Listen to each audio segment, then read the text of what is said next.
Telangana BJP उमूर के in charge तरुण चुग ने कहा कि बीजेपी के रियासती सदर बंडी संजय ने बीआरएस रुकने काउंसिल कविता के ताल्लुक से जो बयान दिया था उस बयान को तोड़ मरोड़ कर पेश किया जा रहा है। उन्होंने कहा कि दिल्ली शराब मामले में सैकड़ों करोड़ की बदनवानी हुई। इस बदनवानी को बेनकाब करने के दौरान सीबीआई और ईडी ने कविता के मुलविस होने के सबूत हासिल किए, जिस पर कविता को पूछताछ के लिए तलब किया गया।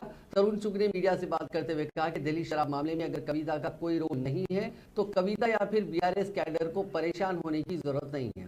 उन्होंने कहा कि बीआरएस के एहतजाज से वाज़ेह होता है कि कविता शराब स्कैम में मुलविस है। ताहम तहकीकाती इदारे ही कविता के मुलविस होने से मुतालिक सबूत पेश करेंगे।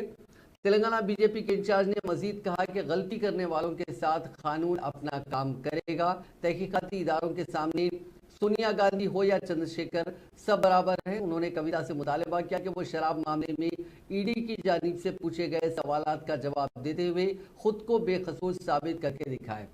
आज इस पूरे मामले पर बीजेपी के रुकने पार्लियामेंट डॉक्टर के लक्ष्मण ने भी अपने रद्द-ए-अमल का इजहार किया।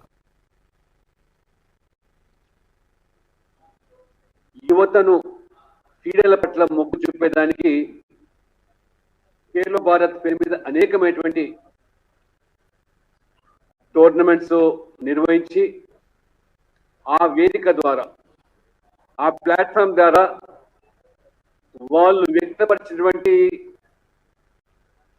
నైపుణ్యతను వెలికి తీసి జాతీయ అంతర్జాతీయ స్థాయిలో కూడా వాళ్ళు